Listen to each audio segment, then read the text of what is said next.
নমস্কার বন্ধুরা, BP food কিচেনে সবাইকে স্বাগত।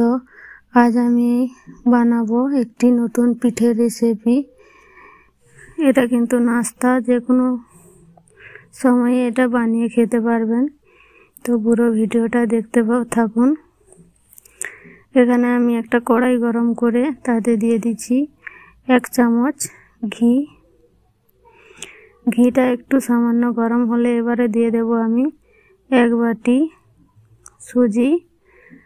এবারে সবকে ঘিয়ের সাথে ভালো করে মিক্স করে ভেজে নেব। ভাজাটা কিন্তু খুব বেশি লাল করে ভাজবো না, সামান্য হালকা ব্রাউন কালার আসলেই কিন্তু গ্যাসটা আমি বন্ধ করে দেব। গ্যাসটা বন্ধ করে দিয়ে এখানে আমি দিয়ে দিচ্ছি 1 প্যাকেট গুঁড়ো দুধ। 5 টাকার গুঁড়ো দুধ দিয়েছি এখানে আমি। আর দিচ্ছি 1 বাটি গরুর দুধ।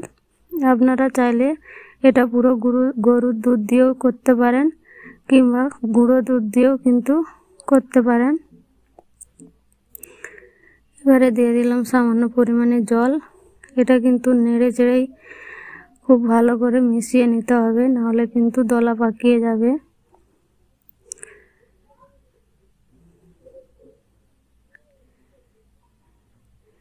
ভালো করে মিক্স করে এবারে জলটা আমি শুকিয়ে সিদ্ধ করে নেব।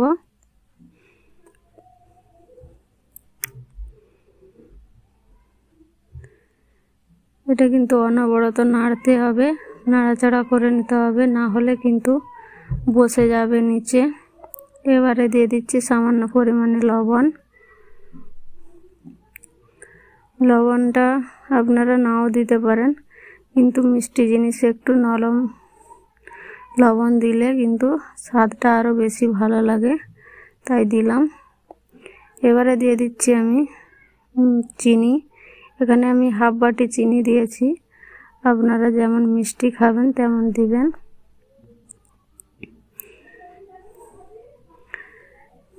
একেবারে শুকনো শুকনো করে নিতে হবে, একবারে যেন কড়া থেকে যখন দেখবেন যে ছেড়ে আপনা আপ উঠে আসছে, তখনই কিন্তু হয়ে যাবে।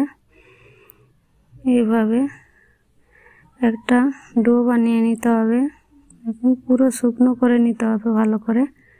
জলটা আমার হয়ে গিয়েছে, এবারে আমি নামিয়ে নিয়েছি। এবারে দিয়ে দিচ্ছি 2 চামচ ময়দা। ময়দা দিয়ে এটাকে ভালো করে গুঁথে নিতে হবে। এটা কিন্তু গরম গরমই এটা দিতে হবে, না হলে কিন্তু ময়দাটা গরম অবস্থায় দিতে হবে। ঠান্ডা হয়ে গেলে কিন্তু এটা গুঁথা যাবে না, তাই আমি এটাকে ভালো করে মেখে নিচ্ছি ময়দা দিয়ে। এখন গরম অবস্থায় মাখতে হবে। অল্প অল্প ময়দা দিয়ে এখানে মেখে নিতে হবে। এখানে আমার মাখতে 8 চামচ ময়দা লেগেছে। এবারে একটা লেচি কেটে নিয়েছি রুটির মতো করে। এবারে ময়দা দিয়ে এটাকে বেলে নেব।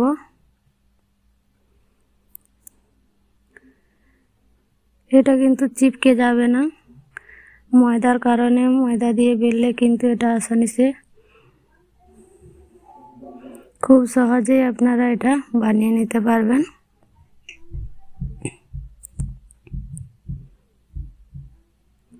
এবারে একটা চাকুর সাহায্যে দেখুন এইভাবে লম্বা লম্বা করে কাট লাগিয়ে নেব।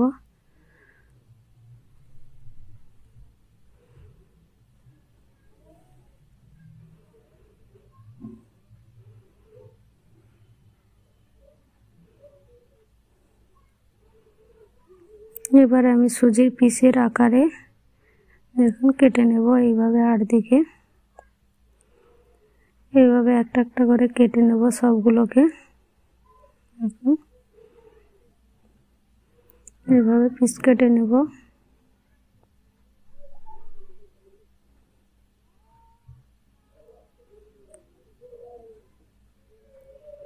এইভাবে সবগুলোকে আমি কেটে নিচ্ছি।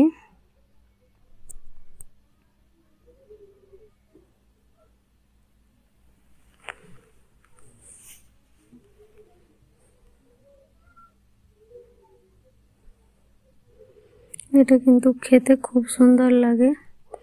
এখানে আমি আরেকটা রুটি বেলে নিয়েছি, আরেক রকমের বানিয়ে দেখাচ্ছি। এখানে আমি একটা ডিব্বার ঢাকন নিয়ে নিয়েছি, এবারে তাতে করে এইভাবে গোল গোল করে কেটে নিয়েছি। দেখুন, এবারে সবগুলো আমি উঠিয়ে নেব। দেখুন কত সুন্দর কাটা হয়ে গেছে। আপনারা চাইলে যেমন সাইজের করবেন তেমন সাইজের একটা ঢাকন নিয়ে নেবেন, কিংবা গ্লাস নিয়ে নিতে পারেন। এভাবে আমি সবগুলো বানিয়ে নেব। এবারে এখানে একটা কড়াই বসিয়ে তেল গরম করে নিয়েছি। এবারে এগুলোকে সব ভেজে নেব। একে একে সবগুলো দিয়ে দিচ্ছি। দেখুন কত সুন্দর ফুলে উঠেছে। ব্যাটার বানানোর ঝামেলা ছাড়াই কিন্তু দেখুন কত সুন্দর সুজির পোয়া পিঠা বানানো হয়ে গিয়েছে। খেতে কিন্তু এটা তার থেকেও কিন্তু এটা খুব ভালো লাগবে। এটা ঘি দেওয়ার কারণে কিন্তু এটার স্বাদ খুব সুন্দর আসবে, এবং দুধ দেওয়ার কারণে আরও কিন্তু খুব ভালো লাগে খেতে। আপনারা অবশ্যই বাড়িতে একবার বানিয়ে দেখবেন, খুবই ভালো লাগে খেতে। এবারে আমি যেগুলো সুজির পিসে কেটে রেখেছিলাম সেগুলো ভেজে নেব। দেখুন সবগুলোই কিন্তু একদম পারফেক্টভাবে ফুলবে, একটাও কিন্তু মিস করবে না।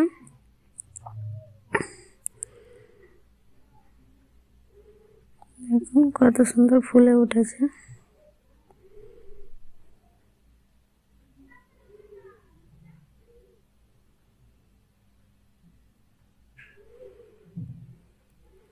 লালচে করে একটু ভেজে তুলে নেব। আপনারা যেমন সাইজের করবেন সেই সাইজেই কিন্তু আপনারা বানিয়ে নিতে পারবেন, খুব সহজেই বানানো হয়ে যায়।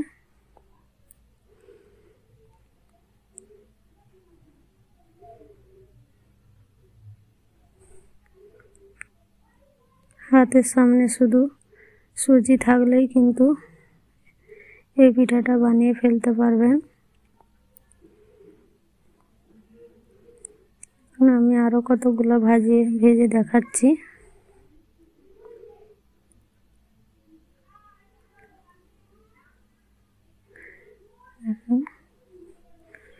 সবগুলোই কিন্তু ফুলে যাচ্ছে।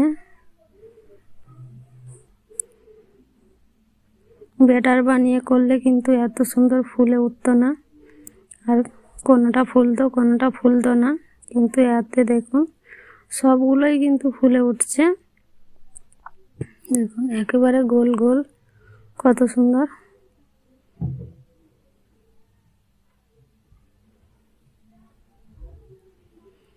বাড়িতে অবশ্যই একবার বানিয়ে খাবেন।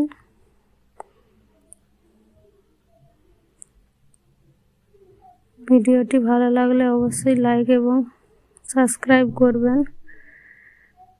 কমেন্ট করে জানাবেন কেমন হয়েছে।